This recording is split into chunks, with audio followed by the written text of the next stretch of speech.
2019년 7월에 공표된 OECD 보건통계에 따르면 2017년 기준 한국인의 평균 기대 수명은 82.7세.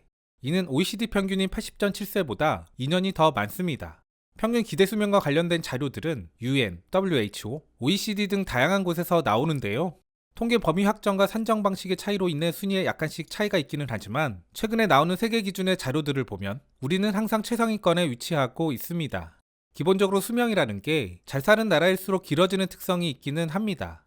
그러나 어느 정도 수준이 올라온 국가들 중에서도 상위권에 있는 것은 그 국가만이 가진 특성들도 있을 겁니다.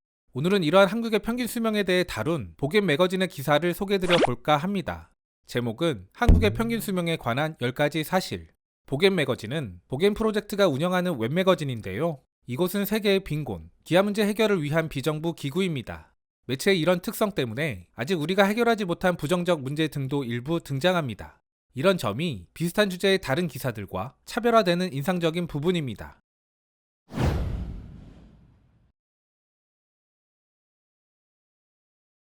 기사가 첫 번째로 꼽은 것이 한국식 식이습관, 특히 김치를 강조한 대목이 개인적으로는 인상 깊었습니다. 1960년 한국인의 평균 수명은 52살이었다. 당시 이 수치는 전 세계 평균보다 16년 낮았다. 현재 한국은 10대 장수 국가에 속하며 한국인들은 약 83년의 기대 수명을 갖고 있다. 그렇다면 수명에 관해 한국인들이 극복한 문제는 무엇이고 여전히 해결하지 못한 과제에는 어떤 것들이 있을까? 2000년부터 세계보건기구는 인간 건강에서 비타민 A의 역할을 강조해왔다. 최근의 연구들은 한국식 식이요법을 추천하는데 특히 김치로 알려진 한국의 슈퍼푸드의 섭취를 장려한다. 김치에는 프로바이오틱스와 비타민 A가 풍부하다. 전 세계를 긴장시키고 있는 이번 바이러스 사태에서 그 감염의 예방을 위해 미국에서는 김치가 효과적이라는 설이 퍼졌습니다. 이는 2003년 사스 때 전 세계에서 700명의 사망자가 발생했지만 한국에서는 단 한 명의 감염자만 나온 데서 유래한 겁니다. 한국의 비결로 김치가 있었을 거라 외국인들이 추정한 건데요.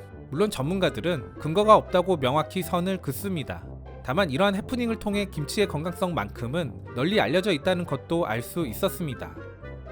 이 때문에 세계에서 김치는 건강에 가장 좋은 5대 식품 중 하나로 꼽힌다. 또한 영양과 관련된 교육은 개인의 기대 수명의 결정적인 요소가 될 수 있다. 한국인들은 자신이 먹는 음식에 어떤 영양소가 있는지 그 지식을 넓히는 데 적극적이다.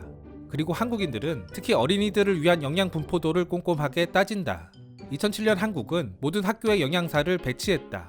이 교사들의 역할은 식이생활을 철저하게 감독해 식생활을 개선함으로써 학생들의 건강을 증진하는 것이다.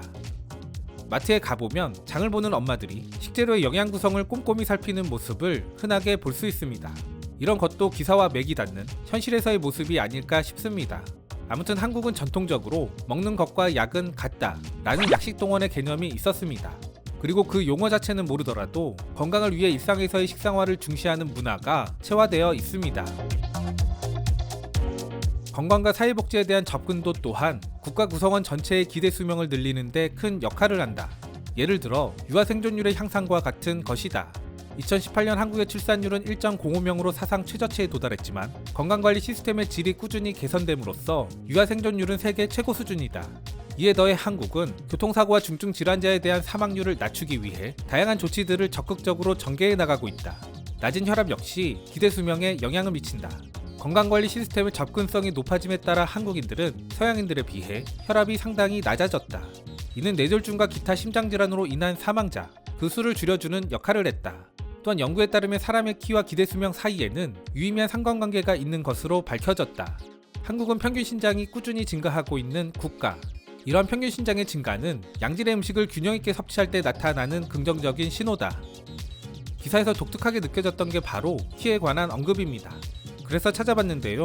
한국인 평균 키 순위는 조사 대상 100여 개국 중 남성 45위, 여성 46위였습니다.